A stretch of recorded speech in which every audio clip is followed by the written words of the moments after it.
Hi friends, நேத்தி actor Ajith அவர்களும் சிவகார்த்திகேயன் அவர்களும் சிஎஸ்கே மேட்சை போய் பார்த்துருக்காங்க சேப்பாக்கம்ல. அண்ட் அஜித் அவர்கள் ஸ்டேடியம்க்கு வந்தது பயங்கர ஆச்சரியம் தான். ஏன்னா பொதுவாக அஜித் அவர்களை இந்த மாதிரி இடங்கள்ல பார்க்க முடியாது. கார் ரேஸ் அண்ட் துப்பாக்கி சுடுதல்னு அவரு நேரடியாக பார்ட்டிசிபேட் பண்ணாதான் அங்க இருப்பாரு. பட் ஃபர்ஸ்ட் டைம் வந்து சிஎஸ்கே மேட்சை பார்க்க வந்திருக்காரு ஃபேமிலியோட. பட் இன்னொரு பக்கம் சேப்பாக்கம்ல நடக்கிற மோஸ்ட் ஆஃப் த சிஎஸ்கே மேட்சுக்கு ஷாலினி அவர்கள் அவங்களோட மகனை கூப்பிட்டு வந்துருவாங்க. ஏன்னா அஜித் அவரோட மகனுக்கு ஸ்போர்ட்ஸ் பயங்கரமா பிடிக்கும். ஸோ இந்த டைம் அவங்களோட சேர்ந்து அஜித் அவர்களும் வந்துட்டாரு. அண்ட் இன்னொரு பக்கம் சிவகார்த்திகேயன் அவர்களுமே மோஸ்ட் ஆஃப் த சிஎஸ்கே மேட்சுக்கு வந்துருவாரு. அண்ட் அதனாலதான் கோட் படத்துல சிஎஸ்கே மேட்ச் கேமியோவுக்கு அவரை கூப்பிட்டாங்க. ஸோ இந்த ஒரு மேட்சுக்கு அவருமே வந்திருக்காரு. கூட அவரோட மனைவி ஆர்த்தி அவர்களையும் கூப்பிட்டு வந்திருக்காரு. மோஸ்ட்லி எஸ்கே அவரோட ஃப்ரெண்ட்ஸோட தான் வருவாரு. பட் இந்த டைம் அவரோட மனைவி ஆர்த்தியும் கூப்பிட்டு வந்தாரு. ஸோ அஜித் அண்ட் சிவகார்த்திகேயன் அவர்களோட ஃபேமிலி சேர்ந்து எடுத்த போட்டோ செம வைரல். அண்ட் இதே மாதிரி ஆக்ட்ரஸ் ஸ்ருதிஹாசன் அவரோட மேட்ச் பார்க்க வந்திருந்தாங்க. ஸோ அஜித் அவர்கள் அவங்களையும் ஃபேமிலியோட மீட் பண்ணாரு. அண்ட் அஜித் அவர்கள் வந்ததால சிஎஸ்கே தோத்துச்சு அப்படின்ற மாதிரியான சில ட்ரோல்ஸும் போயிட்டு இருக்கு.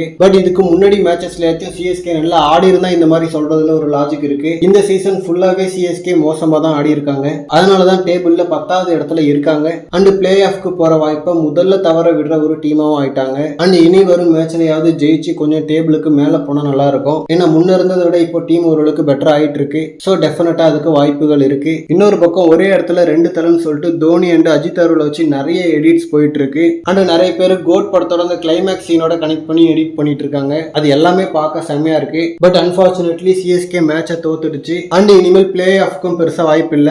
சோ நெக்ஸ்ட் நடக்க போற சிஎஸ்கே மேட்ச்ல இப்ப இருந்த அளவுக்கு சுவாரஸ்யம் இருக்காது. பட் அட்லீஸ்ட் ரிமைனிங் மேட்சஸ்ல யங்ஸ்டர்ஸ் நிறைய பேர் ஆடுவாங்க. சோ நெக்ஸ்ட் சீசனுக்கான ஒரு வெயிட்டான டீமையாச்சும் இப்போ பில்ட் பண்ணலாம். ஆல்ரெடி இப்போ 2 யங்ஸ்டர்ஸ் கலக்க ஆரம்பிச்சிட்டாங்க. சோ லாஸ்ட் 2 மேட்ச் சென்னை தோத்தாலும் கூட யங்ஸ்டர்ஸ் இன்டென்ட்டோட ஆடுறது நல்லா இருந்துச்சு. சோ அப்கமிங் மேட்சஸ்ல இன்னும் நிறைய யங்ஸ்டர்ஸ் ட்ரை பண்ணலாம். ஓகே ஃப்ரெண்ட்ஸ், இந்த மாதிரி கோலிவுட் பத்தின ஹாட்டான அப்டேட்ஸ்க்கு நம்ம மணி மூவி பஸ் சேனலை சப்ஸ்கிரைப் பண்ணுங்க. தேங்க்யூ.